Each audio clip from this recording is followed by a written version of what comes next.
You're listening to Adventurous Appetizers, bite-sized entertainment for someone who needs that quick D&D fix. Only this time we're actually not so bite-sized.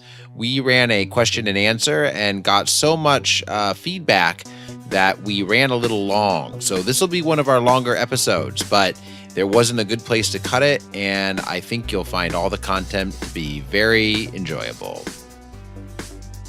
Hello and welcome to Adventurous Appetizers.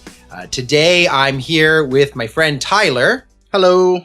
Who you may have heard on the Bestiary and who you will hear in our upcoming Alignment May Vary radio play, which goes through 3 years of our Dungeons and Dragons adventures, where he is, of course, a main character. Today, though, we're doing a question and answer. We had a number of people submit questions. We also found some on forums and stuff that were interesting to us.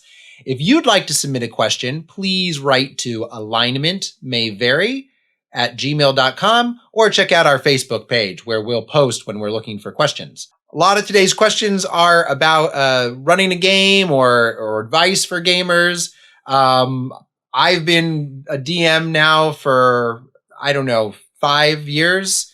And pretty much started with 5th edition. That's when I really took the dive into running games myself. And I love it, though I've long been a fan of Dungeons and Dragons, and I just had no one to play with. I would just read the rule books. Yeah, I've been there. I've been playing both as a player and a DM since middle school, when my first game actually was AD&D. For about a week, and then I told my parents, and they took me to the youth pastor because it was satanic. So I got to play everything else because D&D was too dangerous. So I played, vampire, basically anything else I could get my hands on. I played vampire immediately next. I was like, I can play a vampire in a game about being a vampire, and they were like, as long as it's not Dungeons and Dragons, we don't care what you do. I'm sorry to interrupt this. I know we want to get to the questions, but I love the fact that they were against Dungeons and Dragons, but literally a game called Vampire, where you're a blood-sucking creature.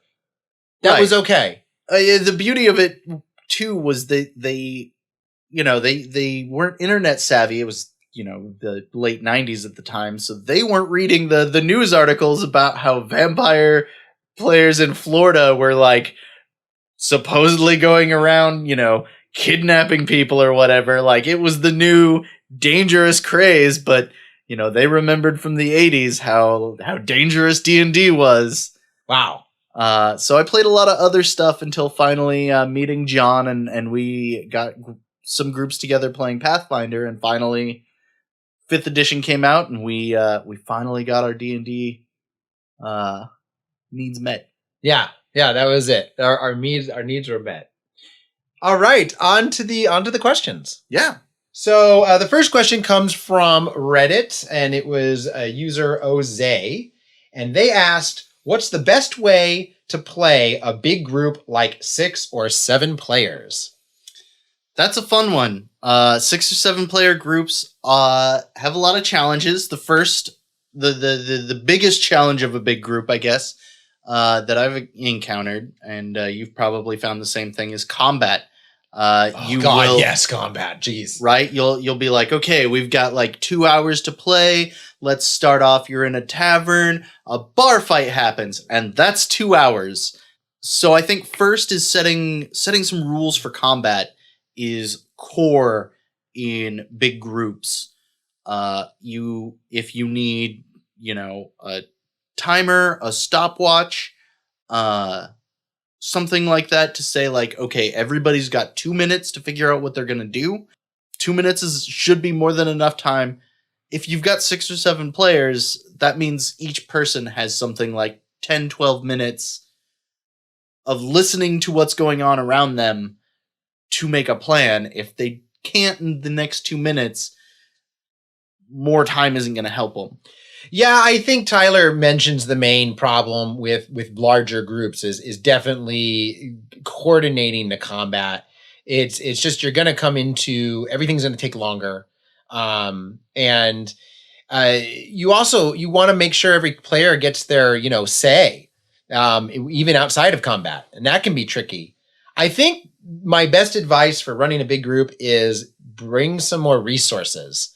Have a friend who can DM with you, play some of the monsters, so that combat goes really fast, or he can do some of the NPCs so that they get to feel like they're interacting with more than just you. The biggest group I ever ran was 12, and it was. What did you do for that? I mean, I think the biggest group I've ran has been about 6. I ran a group for veterans. That was like a group for returning veterans for 12. So it was a fun group. It was hard. I did bring a friend along. Okay. Kayvon was there. Okay. And he actually played a couple of the monsters and stuff. I think also the group eventually fell apart, and I was still a pretty young DM at that point. And it fell apart because we were trying to do a whole campaign with story and all that stuff. I think it's really better to just go into those, like, it's very situational. And sure, you can run a continuous campaign, but just really know, like, each section, you're not going to run this like you would normally run a campaign. You can't crack open a campaign module and be like, 12 players are going to handle this scenario. All the balance of combat is off. Everything's wrong. You basically, if I was to do it again, I'll say I would go back and be, I would just plan, like, there's going to be one combat and there's going to be one big thing they solve. And that would be every session. Yeah. Yeah. That's all you can handle. Yeah. Moving on to the second question. We've got Gabby asked, my friend Gabby, what can you do to not feel anxiety playing with more experienced players? And this is a really nice question. Gabby's fairly new to Dungeons and Dragons, I know. So it's a good question from a new player. What do you think, Tyler? Every time I see this question on Reddit about just being a new player, what to do, where to go, they're like, oh, go to a game store, join Adventurers League. I sort of feel like that's the most intimidating space to put yourself in as a new player. Even as an experienced player, I sometimes I don't know these people. I don't know how they're going to play. I've read a lot of bad stories on Reddit about guys in game stores and how they like to just kind of troll people. Yeah, if your game takes place in like a dark alley and you've never been before, and the username is like, I don't know, come spend the night with me. Yeah. 177. Don't go to that game. So really, pick your environment, pick a place that you personally are comfortable with people that you're comfortable with. I'd actually like to ask this question of Morganite at some point, because when she joined our game, that's now been going for a long time, that was her first. Yeah. It was her first game, and like we really thought a lot about, as players and me as a DM, like how to make her. Yeah, you specifically. Feel comfortable. Yeah, that was a situation. You specifically picked a group that you felt was going to make a beginning player feel comfortable. You kind of tailored it to that experience, which helps. So yeah, try to find when you're looking for your group. If you're nervous, then try to look for a group that will meet the specific needs you're looking for in the game. What do you think, like, a player can do? What getting to the heart of this question? Yeah, I guess. Because what they're really saying is, like, there's more experienced role players than me. Yeah. Which is I think that's a bit of a misnomer, really. Like, because it's not, Dungeons and Dragons isn't like a video game like Call of Duty where you get good at it. Like, where you're like, oh, I know how to kill me some goblins. Like, it's not a game where, like, the more you've played it, somehow you're magically better. Or, like, I mean, you can min-max better, but really, it's more, you just have more knowledge of the inner workings of the game, which, yeah, in a session, like, all that means is you can rattle off stats faster. But, like, when it comes to, like, I acting, and I mean, a huge part of Dungeons and Dragons is leaving the dice and the character sheet behind and just really being a fun participant in the game. Yeah. So my advice to somebody, if you're coming in new to Dungeons and Dragons, I think the best way to find acceptance in a group, learn your character. Learn your character. Yeah, be fun. Be a part of it. That is the people. That's the kind of player everybody's happy to have at their table, right? I mean, I'm always happiest with people that like to get in their characters. I don't, even if they're characters that rub me the wrong way. Rolling the dice is fun. Seeing the people I'm around is nice. I come to pretend that I'm some other thing and I'm having this cool, crazy adventure. That's what I enjoy about the game. And I like the people who help me have that experience. I think we've answered it, right?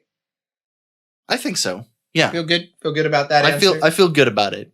Okay. Well, do you feel anxious about it, like Gabby?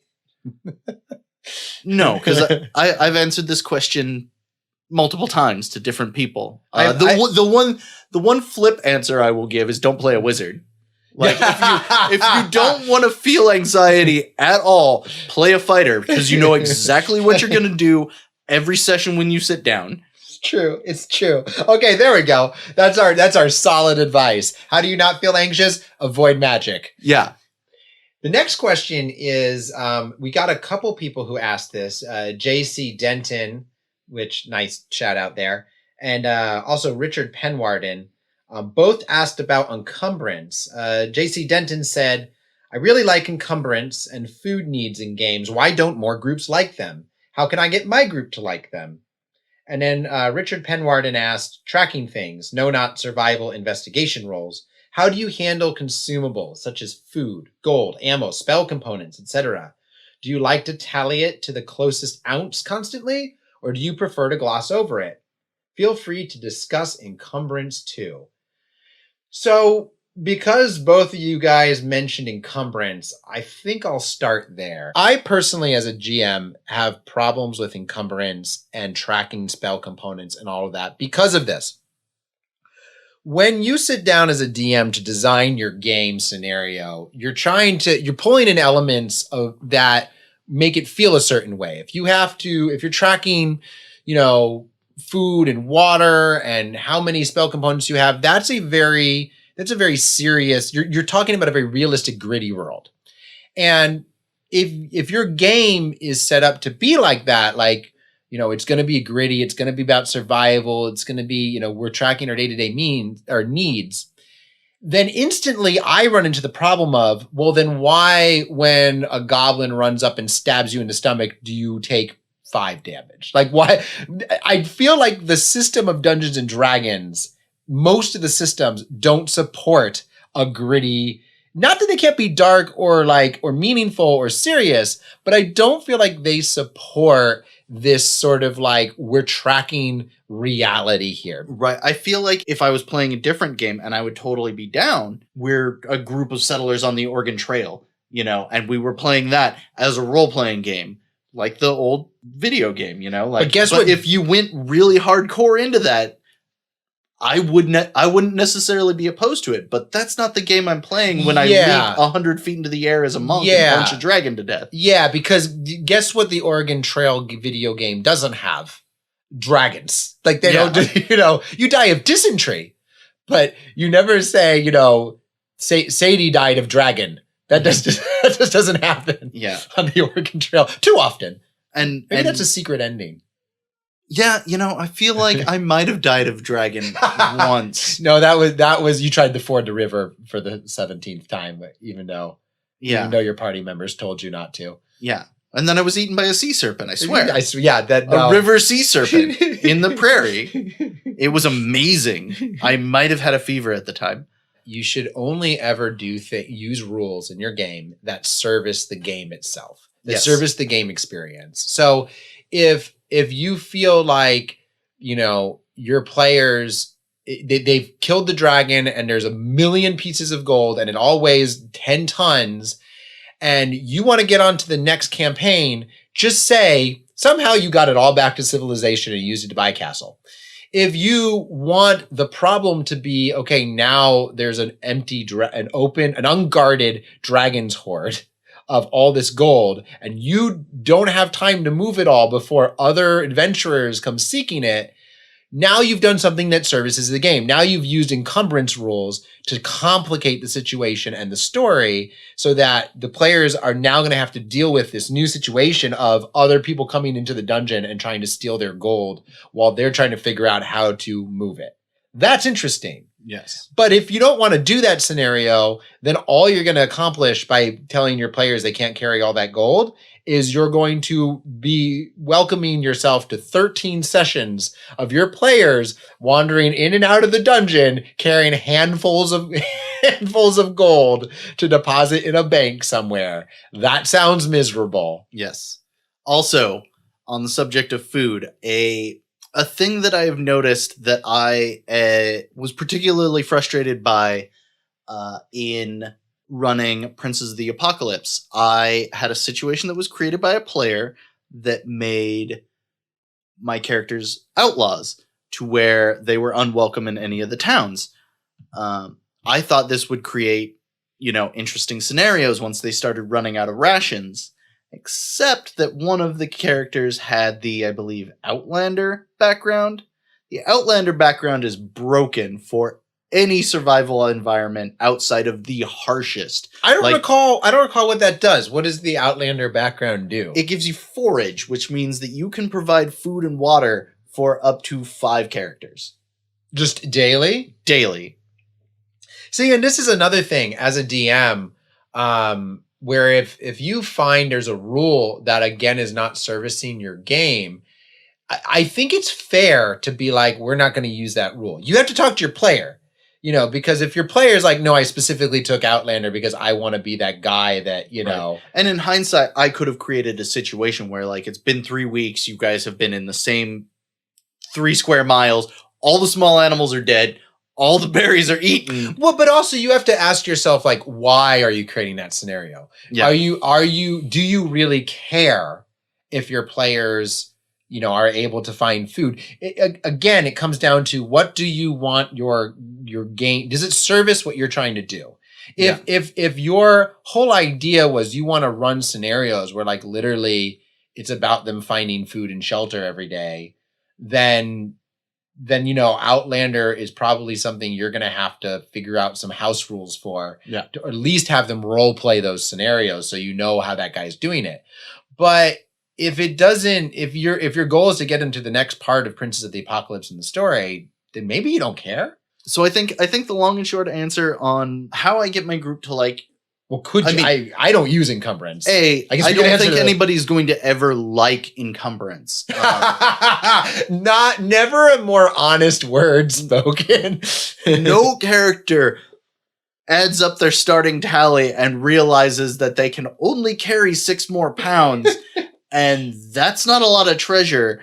And they're going to take massive penalties for, having enough rations to get to the next town.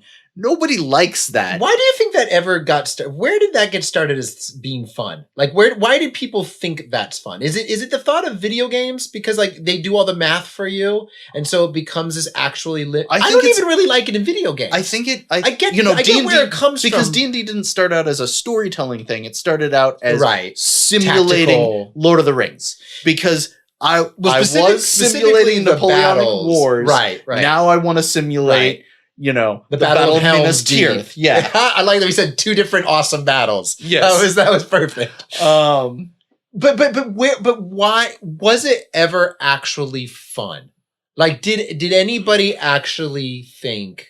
I think someone did, because otherwise encumbrance would have been a rule that faded. There's clearly groups of people. It kind of did fade in D&D 5. It's there, but in a very slim version, right? It's true. And I feel like that speaks to this. This occurred to me as we were just talking a few minutes ago. It's almost a lampshade, like, you're playing high fantasy. The need for food and carrying stuff is almost always lampshaded in fantasy. I bet every person listening who reads fantasy has read at least 5 books where there is a sentence where one of the protagonists thinks about how, well, gee, they're hungry, and it's never like this in the stories, and then nothing else ever about it. Like, they're hungry one night. Yeah. And gee, none of the fantasy stories they read, the protagonists were ever. It would kind of be like if there was a rule for needing to relieve yourself. Yeah. Like, your character has to take a shit every, 6 hours. Mm-hmm. Quicker if they ate berries. And now, we have to come up with a way to track that. Oh, you don't have a good place to go to the bathroom and it's in the middle of combat. Like, oh my God, disadvantages on all your rolls. Yeah. I guess what we're really saying in answer to your question, JC Denton, how can you get your group to like them? Like, you can't. I'm sorry. I think we're being a little like harsh on it, or maybe we're trying to talk around it. But like, isn't the truth like if your group doesn't want to play with encumbrance rules, you're not going to make them like encumbrance rules. The only way I can think of you doing that is you have to build a scenario that relies on like your Dragon's Horde scenario. And the interesting thing won't come from them figuring out numbers on the piece of paper and balancing things to make sure they can carry enough. It's going to come from the fact that it's an obstacle, and that obstacle is creating a scenario, and it's the scenario that's interesting, not the rules themselves. That's like a good just D&D model, right? Like, it's the scenarios that are interesting, not the rules themselves. Yeah. Well, I will end this question by saying what I do. My answer for tracking gold and ammo, and that is I just don't give my players any gold or ammo, and they're perpetually poor. It's actually a bit of a theme. It's like a running joke in my games. We've had to be pretty miserly. I've been sitting on 500 gold for a while. And they're level 13 or 14, so there you go. This is a poor world. Yeah. But maybe that's because I grew up a millennial. And so you have no concept of like spending gold. You have to hold on to everything. You can't spend that shit. Right? It's already spent. It comes out every month. It goes to the some university. Evil god named Navian. Yeah. The evil god Navian. Oh boy. So our next question is from Reddit user Zarek1729. Is it possible for an atheist to revive in the Forgotten Realms? That's a hilarious question. It's hilarious and deep and metaphysical and wonderful. Yeah. This is the kind of question that we want sent to us. Yeah. Yeah. Give us deep philosophical questions that we can go into about fictional worlds and fictional religion. Because it's a lot easier to not get bombed when you're talking about fictional religions. That's funny. That being said, is it possible for an atheist to revive in Forgotten Realms? Wow. Okay, I guess we have to understand like what does revivification? Is that a word? Revivification? I believe so. Yeah, I'm taking it. Revivification. How does that work? Anyway, is that something that like requires a god? Is it just magic stitching yourself back together? Now here's the thing. How well do you know spell lists? Because revivify, I believe, is a spell. If the spell to bring back life, as like a player character coming back to life, if that's only a cleric, paladin, holy caster spell, then maybe it is religious component. Yeah, but even because I mean, you can bring a body back, you can reanimate a corpse. Well, I mean, even then, that's only for casting the spell, right? Like, yeah, true. I imagine if you're a cleric, you do have to believe in your god to get the power from your god to raise somebody who, well. And can I just say, this is a world where like gods have been proven to exist. Like they've walked amongst men. So if you're an atheist, we're not passing any judgment on your belief system in the real world. Let's once again say that. But in a world where the gods walk amongst men, it would be as foolish to believe in only one god as it would to believe in no gods. Right? Because, well, I feel like there's definitely monotheistic cults in Forgotten Realms. But again, like, and why? Because there's so many gods. I mean, they've all fought. They fought a giant war like 5 years ago that like broke down the fabric of reality. Yeah, but how do you know they're gods? Okay. So we're saying like maybe atheism or maybe monotheism in that world is my God is better. Right. He's a real God. I mean, maybe monotheism is like Christianity in the early like missionary days when they're going out to Japan. Like Japan, and they're like, or like Buddha is not. Norse Europe or Celtic, also Europe, and being like, oh, sure, you have a ton of gods. They're not actually gods. They're just like superpowered dudes that our God superheroes. Yeah, they're just superpowered dudes that our God gave powers to. Really, they were trying to get you to believe this God. You know, so I mean, okay, so we think that's how monotheism and works. I mean, okay. If people in the 21st century can believe that the earth is flat, I believe that there can be people in the Forgotten Realms that believe there are no gods. Okay. And maybe it is all a hoax, right? I mean, I guess the real God is the DM. Paylor can't melt steel beams. The real God is the DM. That's the real God. Let's all agree on that. Like it's the DM. That is the fundamental first sentence in understanding how to be a DM. You are God. You are God. Yeah, you decide whether in your world the gods are real or not. That said, in source books, it is assumed that the Forgotten Realms is a realm visited by the gods. Yeah. So I guess my immediate gut reaction to this question was: is it possible for an atheist to revive in Forgotten Realms? Yes. Because it doesn't matter whether you believe in the God. Yeah. It matters whether the God believes in you. Yeah. And I should also mention that most of these spells do say, like, the soul has to be willing to return. So it's very possible that if you were an atheist and you, like, sort of believed yourself into an afterlife of nothingness, like you did not believe in a heaven or a hell, and you were just like, I'm going to cease to exist. Very possible your soul would just not come back. Yeah, it might just be like, no, I'm dead. Like, sorry, that's my rules. I am dead. Yeah. So I think the atheist ultimately gets to decide. Ooh, that's kind of an interesting message, anyways. Like, that's very existential. Yeah, very existential. It also makes for a good plot hook. Like, you have an atheist character. They die. The cleric casts Revivify. The cleric gets a message from the god like, yeah, so he doesn't want to come back. If you want his soul, you have to go into the afterlife, convince him that he can be alive again, and bring him back. Right. Right. Which sounds like a blast. Also, you have to track your food needs during while you were in the afterlife. You need to track in the Elysian fields. You need to know whether or not you're eating your own food or underworld food, because as you know, if you eat food in the underworld, it's kind of a big deal. Yeah. It's a good adventure to have an Outlander on.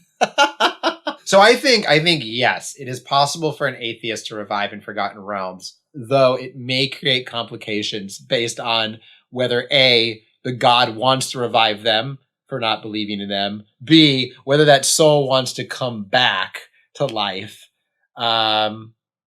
C, whether or not the DM wants to use it as a plot hook. That's it. That's the big one. All right, I think we got that. Yeah. All right, you want to tackle the next one here? Yeah, from Facebook. No, I don't, because I don't want to mispronounce that name.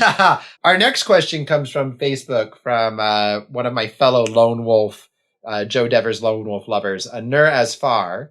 And he says, the Golden Boxes D&D video games are my first and fondest D&D experience. Why do you think there are less D&D RPG games nowadays? And what is the best way to give the D&D experience as a computer game? So before we answer this, we do have to admit that Tyler and I didn't play the Golden Box D&D games. Yeah, no. In fact, my only experience with them is as an ad in a old comic book from the 80s. They had an ad for the Eye of the Beholder game.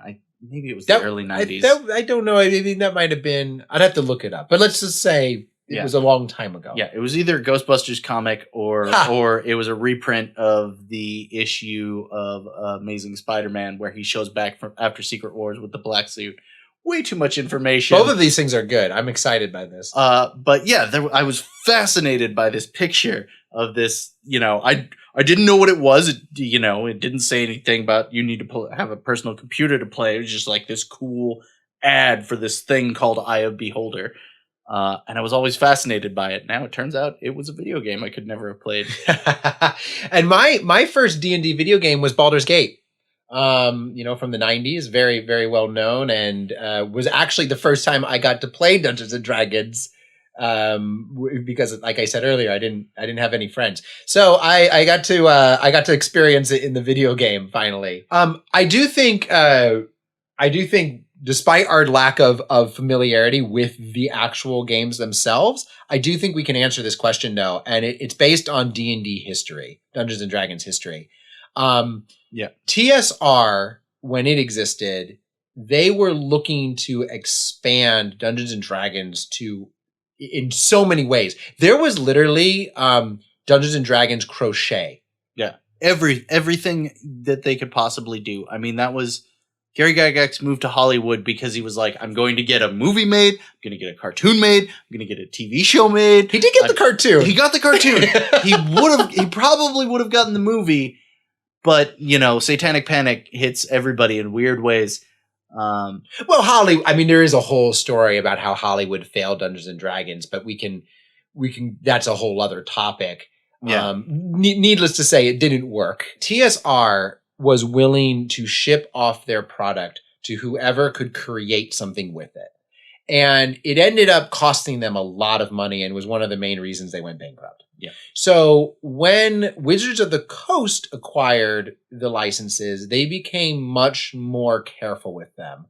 The way they had always been with many of their products. Magic there's not a lot of Magic video games. There's not, they're very, very controlling of what happens with these very, very lucrative licenses.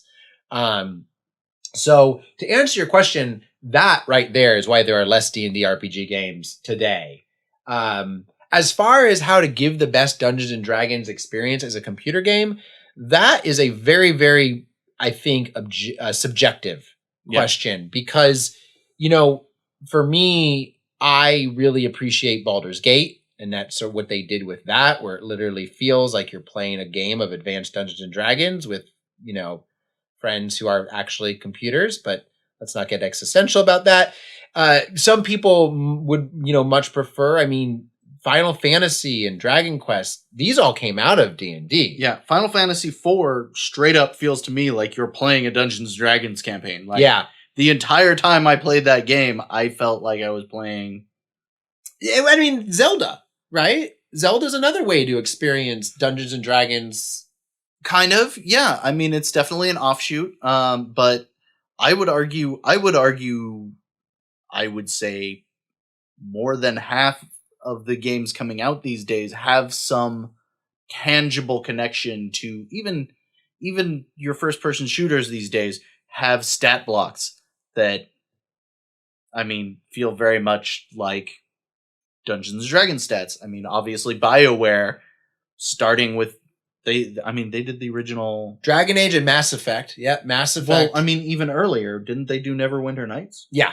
Well, or if they might have shipped that out to Black Isle. I'm sorry if I'm wrong on this, but they were at least involved in the creation of that kind of game. Yeah. I might be misremembering my BioWare history, but I thought they got their start doing Dungeons and Dragons Baldur's games. Gate. Baldur's Gate was their first one, and then moved into Star Wars, and then onto the franchises that we know and loved yesterday, but are waiting for some good releases. Which, Baldur's Gate 3 is coming out. So right there, I don't think Dungeons and Dragons has gone away. If you are looking for a game that's kind of more like those old Golden Box style games, you might want to check out something like Darkest Dungeons. That's a very much like a dungeon crawl game. It's very hard. You're wandering through a dungeon and encountering random monsters, managing a party, everything down to torchlight is important. Food is important. We're just not going to leave the encumbrance questions alone tonight, but that's it all comes into play there, and you might enjoy that more as kind of a throwback. All right, next question is a big one. This is from David Logue. I've always known players to discuss character actions in terms of alignment, but moralizing and consensus was always within a modern relativistic framework. not in the context of a quasi-medieval class-based race war. Never mind magic and 100% real afterlife of gods. Unless you're an atheist that really believes it. So, have you ever played a game that enforces racial and class-based hierarchies, like within the scope of the fiction, not as social commentary and or public relations rhetoric? We've all watched Bright on Netflix. He adds. I actually haven't watched Bright on Netflix. I haven't either. So, invalid question. Yeah. Done. No, I know where he's going with that, though. I've read the critiques. I've read a lot of critiques of Bright on Netflix. Yeah, it turns out that Max Landis, in addition to being a monster, is much better at making YouTube videos than he is writing movies. Okay, but it is an interesting question. It's a big question. Basically, I think it boils down to, have you played a game which treats its world building seriously enough where there's actually racial and class-based hierarchies, like there probably would be in most real worlds. Yeah. And I think that's just the answer. Have you ever played that game? I haven't. I want to. Well, here's my question. You say you haven't played that game. Why do you think you haven't played that game? It to me, it feels like that doesn't feel like the meta story that we're getting from Dungeons and Dragons. It's certainly something that is possible. There are the cues. Everybody hates the drow, and certainly at least one person in your party has either played a drow or wanted to play a drow. But usually, it never gets to full on race war. At best, it gets into race, kerfuffles. Where it's like you're at a tavern and somebody's like, I don't like that elf over there, and then you have to fight. Right. You have to fight racists. Right. Where were you going with this? The D&D wants you to have high fantasy, and they don't do a lot of, as much as people want to say, Game of Thrones isn't high fantasy. It's the War of the Roses. It's the War of the Roses. With dragons. It's borderline historical fiction. Yeah. But with a dragon. And, telepathy. Well, everyone forgets about the telepathy. You bring up that's because they did it poorly in the show. You bring up the point that I also have not played a game that enforced those things.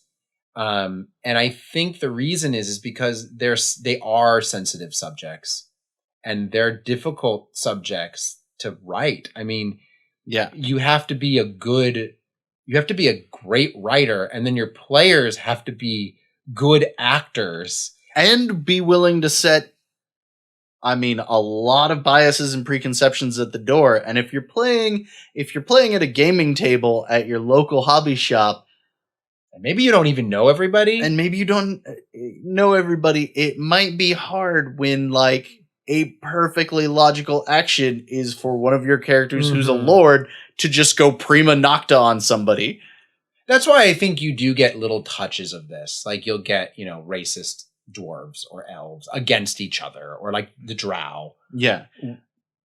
Because you've played a racist elf. I played a racist elf, but it was, and we actually had a nice bit where I was playing a racist elf. Tyler was playing a dwarf. Yes. And the elf was racist against humans and pretty much not elves, actually. But he became friends with the dwarf, and from his relationship with the dwarf ended up, confronting some of his own racism, and by the end was not as racist, Right. That's about as realistic as we got. Was like somebody, a character who had racism that didn't come from a place other than class hierarchy. And he got to a place where he was questioning his own racism. But then he was murdered by a vampire with a fireball spell. So this is also, as Tyler said, it's like a high fantasy setting. It's like, it's hard to explore issues of racism and class hierarchy when you can be murdered by a fireball. Which isn't to say that we shouldn't try it as DMs and players. Like, I would like to see what a game is like when your level 1 character starts out straight up as a serf. Like, how do you move on from that? If you class-based systems, I mean, those still exist today. Like, you have very, very structured caste systems in some parts of the world. One of the things I will say, while these are difficult subjects to tackle, I kind of do appreciate the way that Dungeons and Dragons 5, 5th edition, has tried to handle this. And that's, they kind of go the opposite direction. And rather than make their world very class-based and racist, they've made it very progressive. Yeah, they've pushed for a lot of inclusivity. And I, for one, have been really excited about I've been happy about it. And I think it's actually a better approach in this circumstance, because it's easier to illustrate these issues through inclusivity than it is to ask people to role play exclusivity, because that's a difficult thing to role play and not everybody wants to do it. But if you can put into the mind of people, hey, you're playing in a world where gay couples are accepted. And I mean, there's been transgendered characters now in Dungeons and Dragons 5. As NPCs. Yeah. And gender non-conforming. Shopkeepers who actually will like yell at you for, not yell at you, but they'll correct you. And it's a really nice, subtle way without without making like, look, there's a gay shopkeeper, like, and making it ridiculous and making it something that's, it's exclusive by the fact that we're pointing out how rare it is. They've just put it in the world in such a way that it feels like this world is made up of people who accept this, and this is great. And I think that encourages players to do the same without making them actually be good at talking about very difficult subjects to talk about at a table with strangers. Yeah. Everything that John just said, like in my opinion, to put it in a grand social, role playing is an opportunity to learn about yourself. And this is coming from someone that grew up hardcore conservative, evangelical, Protestant, vampire LARPer. I mean, yeah, I was the odd one out, but I mean, full on. I still have conversations with friends from middle school about how I straight up thought they were all going to hell and absolutely believed that and told them so. I was that kid. Wow. And role-playing gives the opportunity for that kid to learn something. Now, you can put them in a situation where they're going to be a medieval serf that hates all other creatures based on the color of their skin, or you could put them in a world where they can grow to be anything, and creating a broader, better world in your imagination can help create a broad, better world in reality. At least I hope. So to wrap up your question, David, I think we've both played a game that is aware of racial and class-based hierarchies, but it's chosen a different approach to the issue. And I like the approach they've taken. Yeah, I have to agree with that. We're going to come up on our last question here. I know that there were other questions that were asked. Don't worry, we haven't forgotten about you. We have your questions saved, and we will get to them in a future podcast. We just don't have enough time to cover everything. The response was much bigger than we thought it would be, so that's awesome. And this has been far too fun for a one-off. We're going to end with one that came from Reddit. This is, what is your most wished for campaign to be released? If Wizards of the Coast would release any campaign, it could be something that you've come up with. It could be anything. What would it be? I sort of feel like your answer has already been answered because your favorite campaign of all time is Undermountain.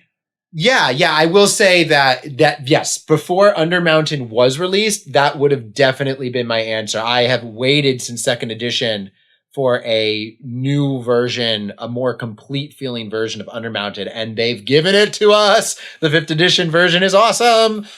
For me, I would love to, it's less, I guess, a single campaign, but I would love the world of Krynn, the Dragonlance world, to be brought into 5th edition. Like perhaps many of you listening, it was the series that got me kind of into D&D. I didn't realize I was reading books about a tabletop RPG. I just started, my friends were reading Dragons of Autumn Twilight. I jumped in because I got a copy of of Winter Night, and I was hooked. But I've never got to play in that world. I've never got to, I mean, I had a few homebrewed, like, cheesy. We won't talk about them. They sort of dropped the world of Kryn. I mean, it's coming back. That's the word. They keep saying that. I mean, they said that last year, and then they brought Waterdeep back. They just want to do it right. I could see that. But there's so much fun to play with. I love the alignment-based magic system, and like that dragons are basically unkillable unless you have special magical weapons. I would love to see the take that they have on the barbarians of that world, the elves. Like, I love that world, and I want to play it. I want to play it so bad. Just anybody from Wizards who's listening to this, like, finish Kryn, bring it back. They're going to bring it back. I'm pretty sure. They've referenced it in enough books now. They've referenced it a lot, but yeah. It just keeps feeling like a tease. I will say that I have a new answer to the question because Under Mountain's been released. All right. And that is actually something we've talked about a little bit today. And that is, I have always desired a Baldur's Gate actual campaign. That would be cool. It's a good story. It's just classic D&D. Yeah. Interesting story, good environment, really good scenarios, great stuff no matter what your moral alignment was, which that is something they haven't done enough of in Dungeons & Dragons. Really playing with your moral alignment? Yeah, I think most modules assume that you're pretty much good or neutral, or that you're like an evil guy along for the ride. Yeah. But they haven't really played with like, well, what if the Baldur's Gate series is like about, okay, you are handed literally godlike power. What do you do? And your alignment plays a big part of that. Like if you're evil, you might decide to take that power and, change the world in less good ways with that power. And, there are some barriers to making that campaign work as a module because, again, there's a character that's handed godlike power. So, how do you do that? Is that one player at the table, or is that everybody is handed that power, or is it an NPC that you're tracking down? I don't know. That's why I think it's a tough one to tackle. Yeah.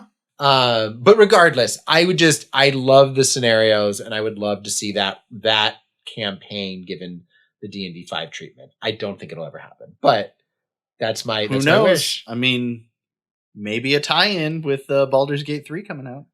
Maybe. Maybe, actually. Maybe. Well, they are doing the next campaign, Avernus, is the tie-in. Oh, okay. Yeah. And Baldur's Gate 3 is supposed to take place way after the events of Baldur's Gate 2. Okay. So pretty much it's assumed that the ball spawn, I believe, it's not going to be a thing. Mm. I think they're just kind of starting over. We'll have to wait and see. Well, that's it for today. So we'll be back again with more Q&A. And again, keep the questions coming. We're saving them all, and we will get to the ones we didn't answer today. Yeah, for sure. Like I said earlier, this is too fun to stop at one. All right. Well, take care, everyone. Thanks for listening, and you'll catch us again soon.